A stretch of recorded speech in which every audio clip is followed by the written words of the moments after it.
What's up people, hope you're having an awesome day. I'm your host Ayman Hassan and welcome back to another video here at Most Amazing Top 10. So a bit of a shameful confession right now. So because I went to a British school my whole life, anytime we learned about geography it was more, like worldwide focus, so I never actually had to remember all 50 states of the US. So because of that, I totally did not know that West Virginia and Virginia were two different states. Like I literally just thought West Virginia was just the western part of Virginia, which makes sense, it's logical, but clearly I know nothing. So with that being said, and me now one fact smarter, here are the top 10 scary West Virginia myths. Starting us off with number 10 is the Greenbrier ghost. So I know ghost stories are quite a common appearance on top 10, but you're gonna wanna hear me out, I promise you. So Zona Heaster-Shue was married to a man named Edward, and one day he told their servant to go run some errands, and when the boy returned he found Zona's dead body at the bottom of their stairs. By the time the doctor got there, Edward had carried Zona upstairs, dressed her in a pretty dress and collar, and laid her on the bed. Weird flex, but okay. Sloppily, the doctor didn't really examine her body because she was already dead, but he did see some bruising on her neck, but when he got too close, Edward just lost it and told him to get out. At her funeral, he wouldn't let anyone close to her coffin, and again he hid her neck by tying her favorite scarf around it. Zona's mother, Mary Jane, knew something was wrong and she had a strong feeling foul play was involved. She started praying that Zona would come back to her and tell her what happened, and 4 weeks later she did. Back as a ghost, Zona told her how Edward was extremely abusive. That night he thought she hadn't cooked any meat for dinner, so he snapped her neck. Ghost Zona literally turned her head a full 360 degrees exorcist style just to show her mum. Mary Jane then went to the judge and told them everything, and it was enough to get her body exhumed. The knee autopsy showed her neck had been broken, her windpipe crushed, and her ligaments were ruptured. Edward was arrested soon after, and it was the first time in history that a testimony from a ghost got a murderer convicted. We all need some more ghost testimonies, honestly. Coming in at number 9 is the wizard clip. Weird name, I know, but just go with it. Back in 1794, a man came to the Livingston family home in Middleway asking to lodge there. After being there a few days, the man got very ill, and as his sickness got worse and worse, he called Adam Livingston to his bedside table and told him he was Catholic. Feeling like he was about to die, he asked Adam if he could get a priest for his last rites, but Adam was Lutheran and hated the church. He replied by saying a priest would never enter the doors of his house, and despite begging for a priest, the man died a few days later, and Adam didn't even know his name. Adam felt bad and employed Jacob Foster to sit up with the corpse, and Jacob lit candles in the room, but they went out straight away. He tried again and again, but they went out each time.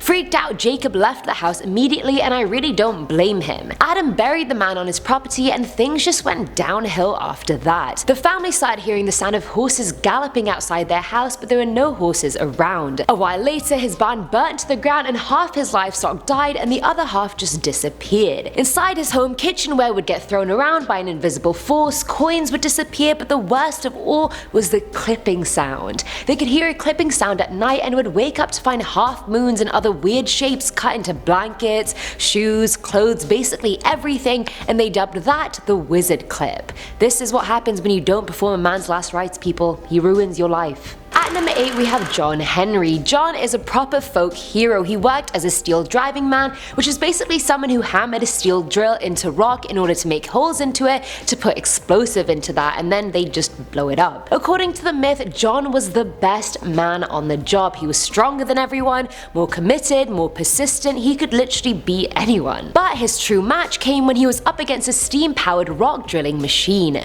He grabbed 2 hammers and started going at it. They had 35 minutes each, and his workmates were screaming and cheering for him like anything. By the end of it, he had managed to make 2 7-foot holes, whereas the drill had only made 1 9-foot hole, so man had clearly beat machine. John held his hammers up in victory as everyone went wild, but the cheering was so loud the men didn't realize that John was actually about to fall. He fell to the ground, and even though the men rushed to him, it was too late. A blood vessel had burst in his brain, and so that was the end of the greatest driller in the C&O Railroad history.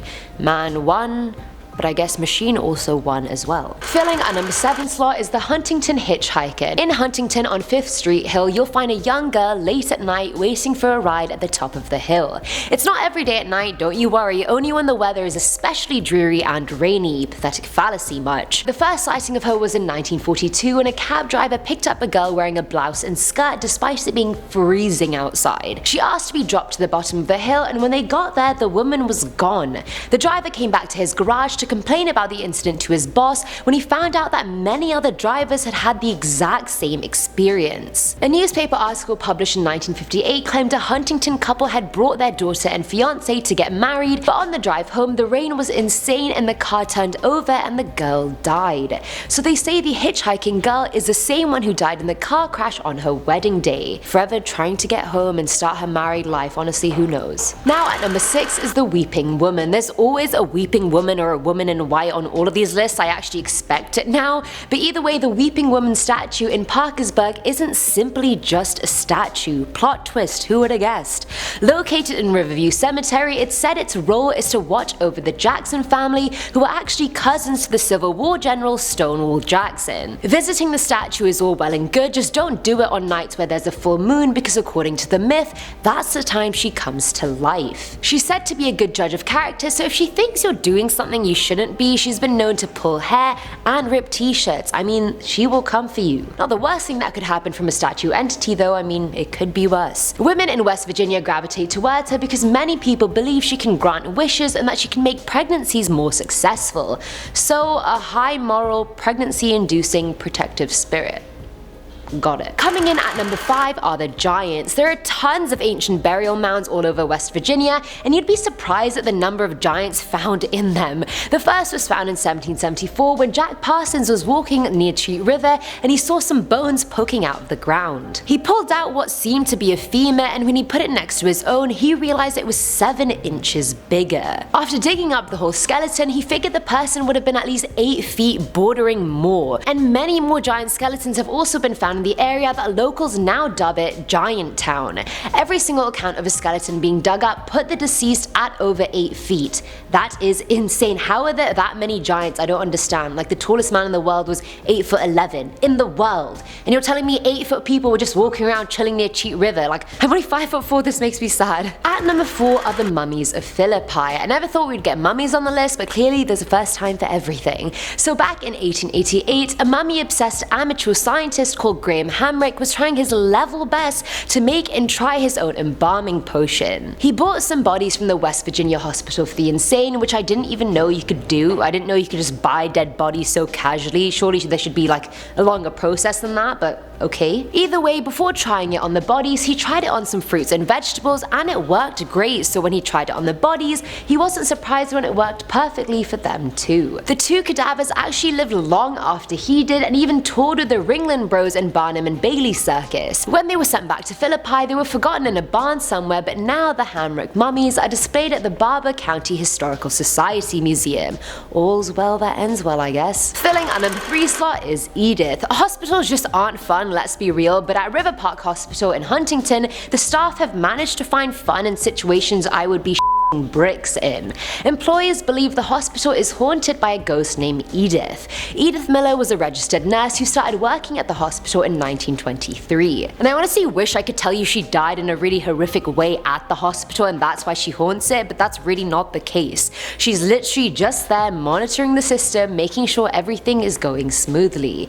Employee of the month for life. Pretty much. At times she opens and closes elevator doors when she shouldn't and messes with the lights, but either way, Edith is still harmless. She's never hurt anyone, although people tend to feel cold spots when they're near her. Patients have also heard footsteps of someone walking down the hallway when there's no one there. Come on Edith, that's rookie ghost shit. You can do better than that. She's so integrated into the hospital that during orientation for new employees, they actually prepare you for your first encounter with her. Gotta love Edith, am I right? Now at number 2 is the Bower House, also known as Shady Dell, which you already know isn't a good look. But the Bower House was built by Captain John Bower and the house was given to his son JT, but when JT died he left no heirs for the house to go to. The house was empty for decades and is now being turned into a bed and breakfast. Whilst renovations were underway, day, workers would hear footsteps and whispers around the house, and standing near the family's portrait photos gave everyone a cold, uneasy feeling.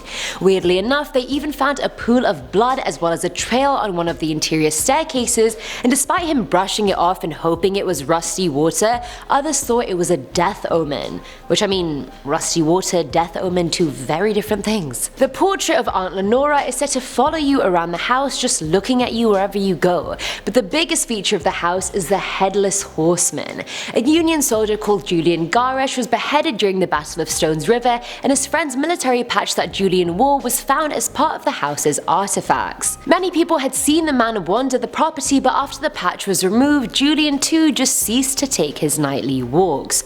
Or nightly floats. I feel like ghosts float, they don't walk. So his nightly floats. Yeah. And finally, at number 1 is Mothman. Now this creature has been seen around the Point Pleasant area of West Virginia. What happened was that in November of 1966, 5 men were digging a grave at a nearby cemetery when they saw a huge man-like figure fly from the trees above them. A few days later, 2 couples told police they also saw a massive grey creature whose eyes glowed blood red. They described it as a large flying man with 10-foot wings.